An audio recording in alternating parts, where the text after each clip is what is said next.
l'Occident, globalement, et d'une certaine manière, y compris le christianisme, vous allez le voir, ont, il me semble, suffisamment perdu leur point de repère dans les 30, 40 dernières années, 100 dernières années, si on remonte un peu plus haut, ou 400 dernières années, selon comment est-ce qu'on date les choses, au point que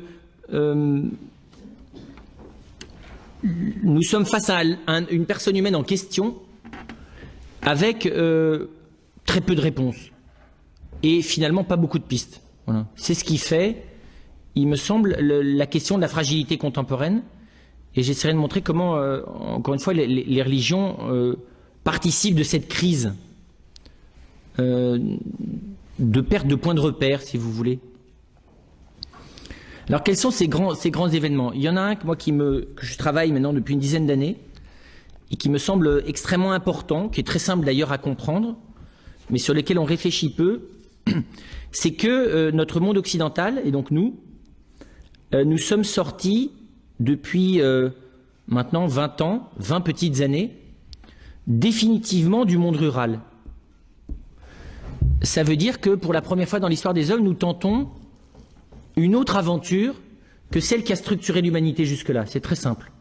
Le monde rural, c'est tout simplement le fait que depuis que l'homme est l'homme, le cadre de référence fondamental qui le structure, c'est la nature, tout simplement. De manière parfaitement universelle, tout à fait transversale, infraculturelle, et j'allais dire de manière à la fois inexorable, implacable, enfin parce que la nature c'est pas toujours sympathique, d'accord? Et c'est beaucoup de choses la nature, c'est tout un fonctionnement avec ses lois, avec ses obligations, avec ses accentuations.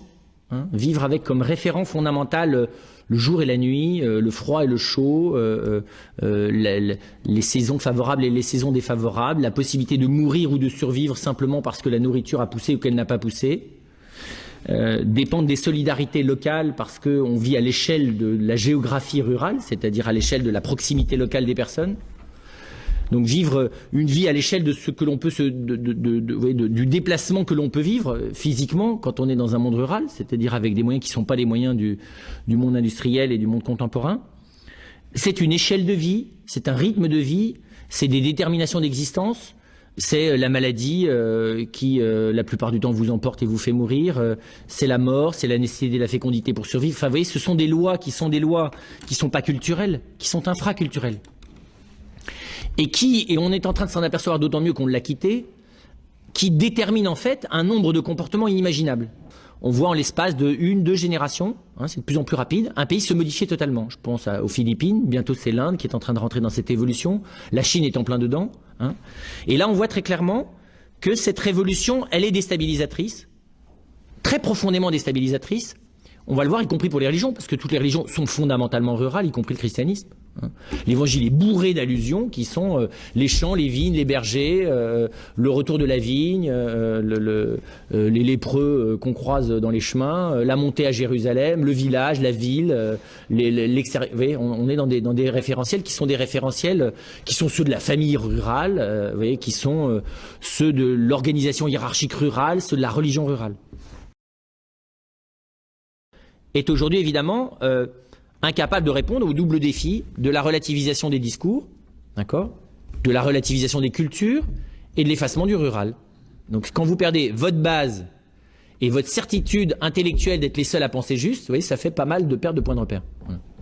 En gros, l'Occident en est là.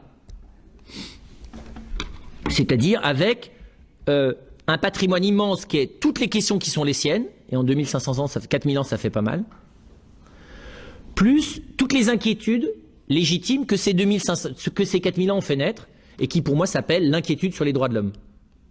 Je ne parle pas de l'intelligence des droits de l'homme, parce que je pense qu'il n'y a pas beaucoup d'intelligence sur les droits de l'homme aujourd'hui. Par contre, il y a une grande inquiétude.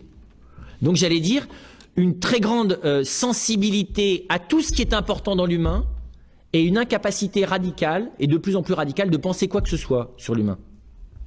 Vous voyez, sous une forme existentielle. C'est-à-dire penser concrètement qui je suis, qu'est-ce que je pourrais faire et que signifient ceux qui sont auprès de moi. En gros, ça, c'est aujourd'hui à option. C'est comme je le décide, comme je l'essaye, et ça peut changer selon... Vous voyez, je dirais que vous avez plus, encore une fois, ce qu'on appelle de référentiel. Alors vous avez encore un cadre politique, hein, minimum, et quelques comportements sociaux qui demeurent.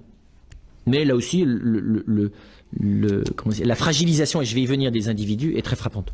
Et donc ce qui est très intéressant, c'est de voir, ce qui est vrai en Occident d'ailleurs, nous l'exportons à l'étranger, et ça va beaucoup plus vite à l'étranger que chez nous.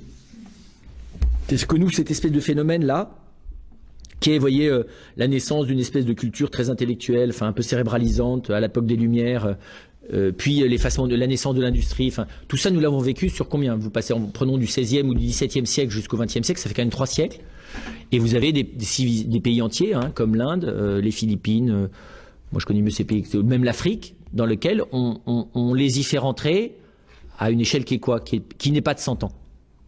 D'accord? Et ça crée la même chose. C'est-à-dire, à la fin, un individu humain qui a perdu ses points de repère. Et intellectuels, et culturels, et existentiels, des fois même physiques.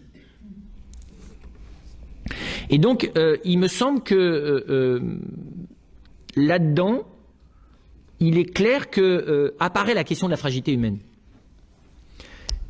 Et c'est très frappant de voir que c'est une question qui préoccupe peut-être pas encore la Chine, hein, comme nation, bien que les Chinois sont très très attentifs à la déstabilisation sociale et au risque que comporte cette accélération économique.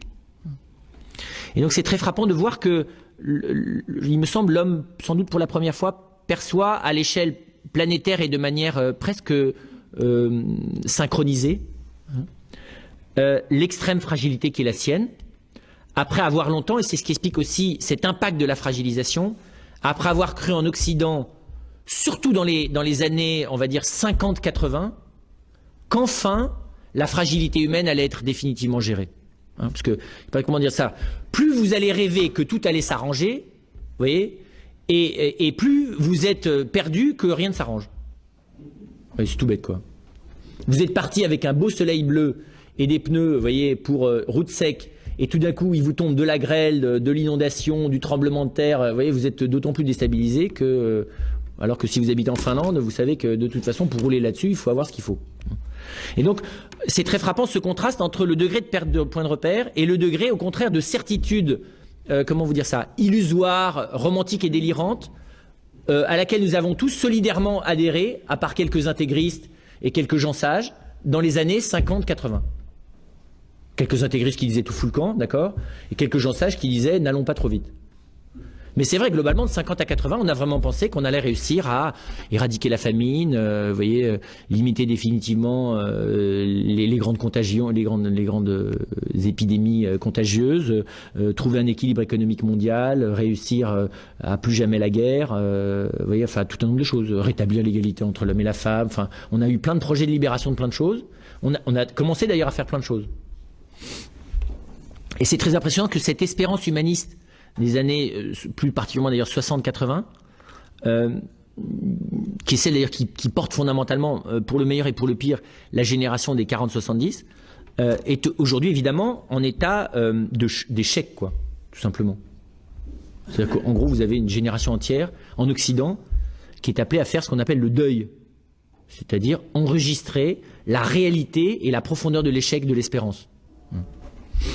C'est ce qui explique, à mon avis, en partie, l'état de choc psychique. Enfin, il n'y a pas que ça, hein. Il y a aussi l'environnement économique et l'environnement international au niveau politique. Mais on sent bien qu'il y a cet état de choc.